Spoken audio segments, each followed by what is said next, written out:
कक्षा 9 के सभी विद्यार्थियों, आज मैं आपको हिंदी का आपका वार्षिक परीक्षा का पेपर समझाऊंगा, अच्छे से सोल्व कराऊंगा ताकि आपको आधे से ज्यादा चीजें यहीं पर याद हो जाए।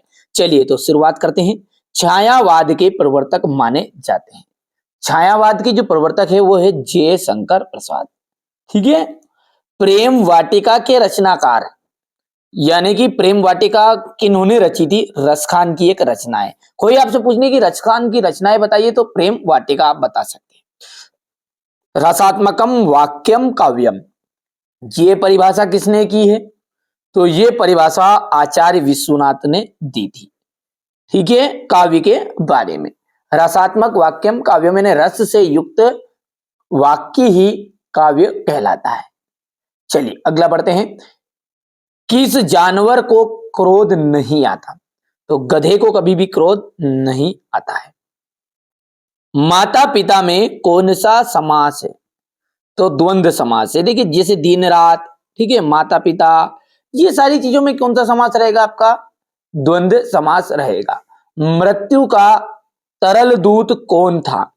तेज गति से आता हुआ बाढ़ का पानी है।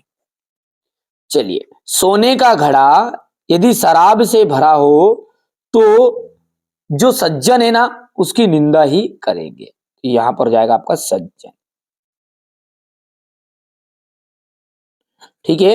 महाकाव्य में जो जीवन का है ना संपूर्ण चित्रण होता है। संपूर्ण बोल सकते हैं आप, विस्तृत बोल सकते हैं।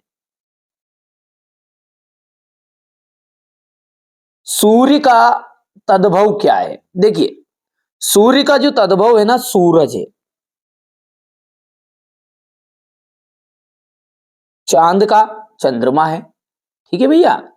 चलिए, हमारा कुकुर नहीं जाएगा तो, ठीक है, हम भी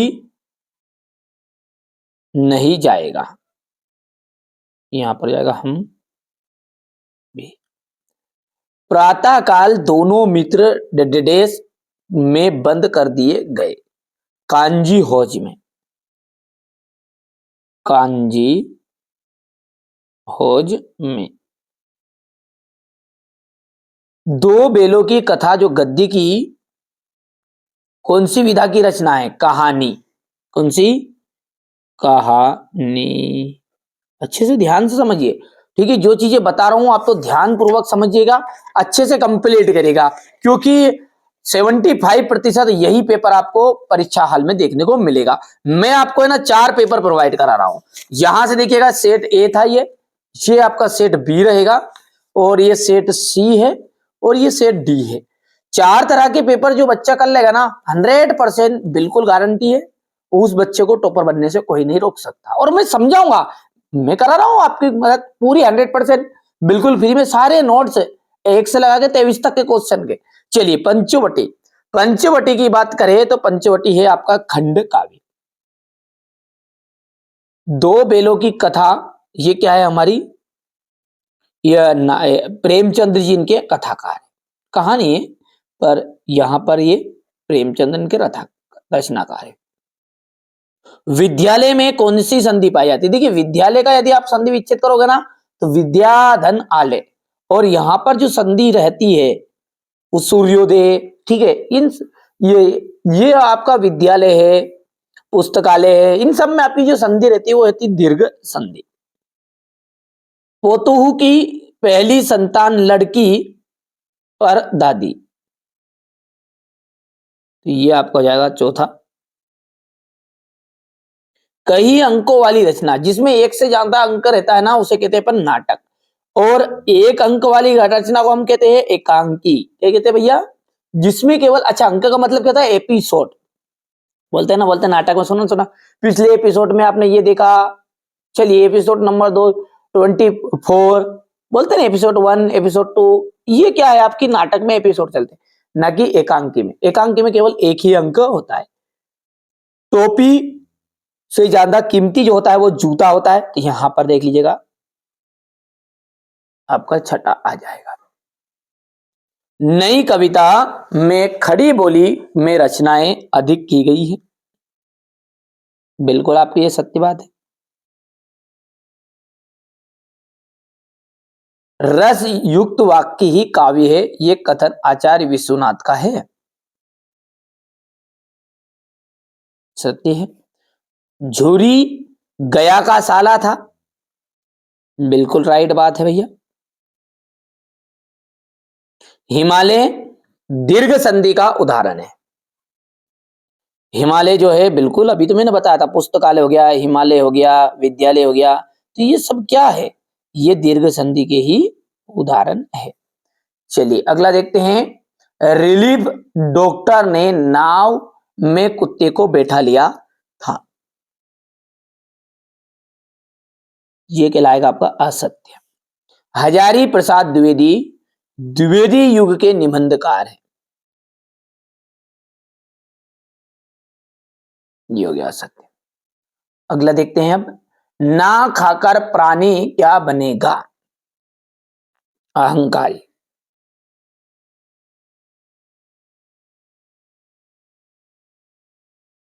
अब कौन सा, अहम नहीं खाएगा तो आदमी अहंकारी ही बनेगा।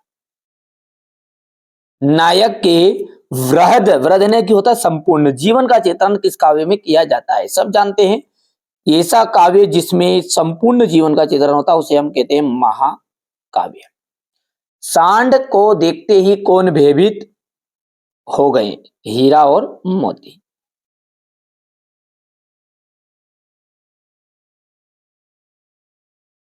अच्छे से समझिए, कोई जल्दबाजी नहीं है। जो बच्चा अच्छे से नंबर प्राप्त करना चाहता है ना, ध्यान से समझना है। जो चीजें मैं बता रहा हूं उसको आप तो कंप्लीट कर लो, पूरी मेरी गारंटी है, आप तो अच्छी से मेहनत करो, ठीक है। पंचामृत में कौन सा समास है, दिग्गज समाज। जर्नल मिथेया, यहां पर ये जर्नल मिथेया है, का चित्र किसने मंगवाया था, लेखिका की बहन रेणु ने।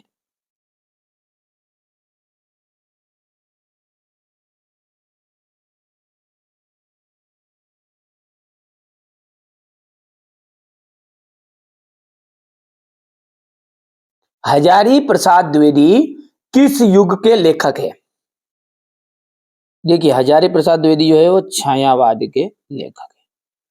हो गया इतना। अब अगला प्रश्न देखते हैं। भक्ति काल को हिंदी साहित्य का स्वर्ण युग क्यों कहते हैं, ये ऐसे क्वेश्चन है ना, ये सारे के सारे क्वेश्चन आपके क्वेश्चन नंबर 6 से लगा के 23 तक अगले वीडियो में आप पूरा सॉल्यूशन इसका देखेंगे, ठीक है। आप यहां पर प्रश्नों को देख लीजिए, जितना आप कवर कर सकते हो कर लो, बाकी मैं जिस तरह ये ऊपर का समझाया ना, पूरा वैसे का वैसा नीचे भी समझाऊंगा। चलिए, छायावाद के दो कवियों के नाम और उनकी एक एक रचना के नाम लिखना है। कबीर ने किस प्रकार ज्ञान को महत्व दिया है, यहां से देखिए क्वेश्चन नंबर 8 हो गया है। मेघ रूपी मेहमान के आने से वातावरण में क्या परिवर्तन हुए, लता ने बादल रूपी मेहमान को किस किस तरह देखा और क्यों। पाठ्य मुक्तक और गेय मुक्तक में कोई दो अंतर आपको बताने हैं। वीर रस की परिभाषा आपको लिखना है, एक उदाहरण देना है, ठीक है। अहंकार की परिभाषा लिखिए तथा उसके भेद आपको बताना है।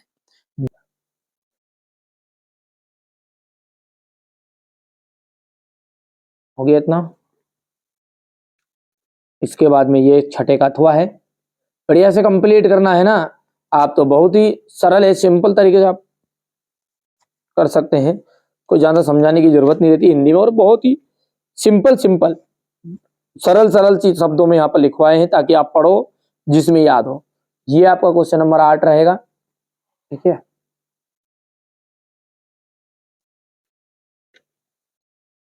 ये क्वेश्चन नंबर 8 का अथवा रहेगा, ये अथवा वाला है ना। क्वेश्चन नंबर 9 में है, मेघ रूपी मेहमान के आने से वातावरण में क्या क्या परिवर्तन हुए, ये इसका अथवा है।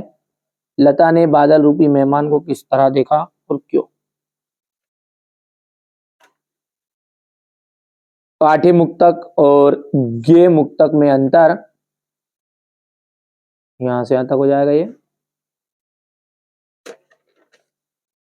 वीर रस की परिभाषा देते हुए एक उदाहरण देना है इसका, ठीक है। ये उदाहरण है।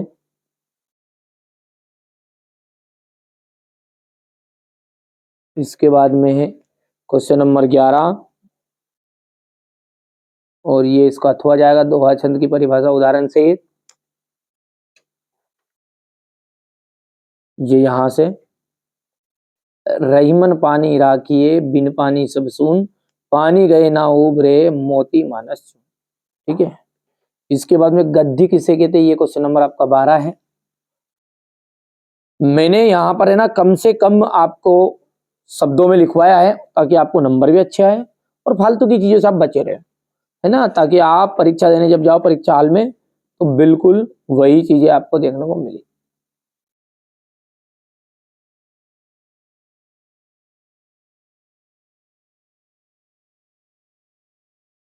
कि प्रेमचंद की भाषा शैली की विशेषताएं, तो यहाँ पर देखिए काव्यगत विशेषताएं गड़बड़ हो गया है। ये यहाँ पर अपने को क्या लिखना है, इनकी विशेषताएं निम्नलिखित है। ठीक है। भाषा,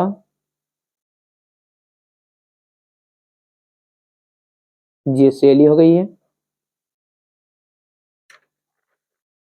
ये आपका महादेवी वर्मा की 2 गद्य रचनाओं के नाम लिखिए। अतीत के चलचित्र, स्मृति की रेखाएं। ठीक है। क्वेश्चन नंबर 14 देख लीजिएगा यहां से, इसके अथवा में है ये।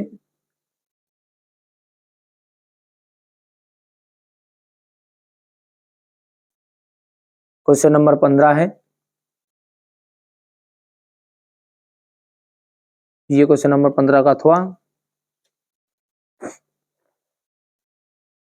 क्वेश्चन 16, तत्सम और तत्सम शब्द किसे कहते हैं, ये इसका अथवा हो गया है।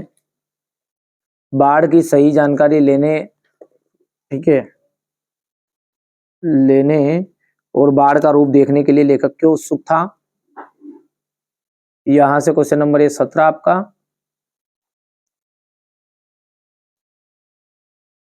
ठीक है। अब ये क्वेश्चन नंबर 18 जो है ना, देखिए ध्यान से यहाँ पर, ये इनको मैं सेपरेट वीडियो में आपको सॉल्यूशन भी करा के बताऊंगा अलग से, चाचा नंबर वाले ना। चलिए यहाँ पे देखते हैं। ये आपका क्वेश्चन नंबर 18 है। प्रेमी ढूंढट में फिरो प्रेमी न मिलियो कोई, प्रेमी को प्रेमी मिले सब विषय अमृत होई। ये आपका काव्यांश रहेगा ऐसे ही। ठीक है। यहाँ से ये क्वेश्चन नंबर 19 है ना।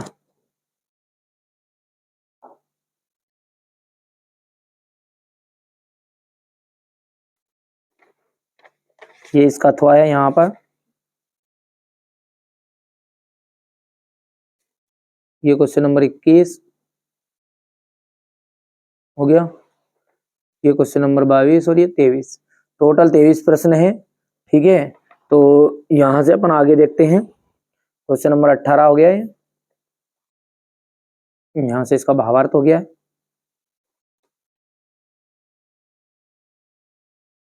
ये अथवा,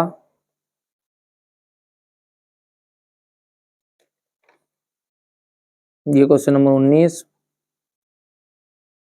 ये व्याख्या,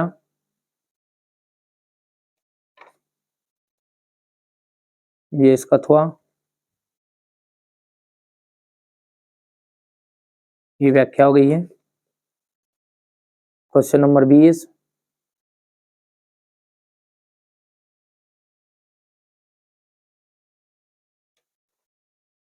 ठीक है। क्वेश्चन नंबर 21,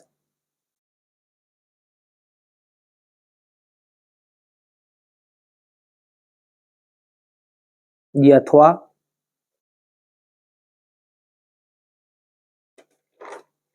यहां से क्वेश्चन नंबर 22,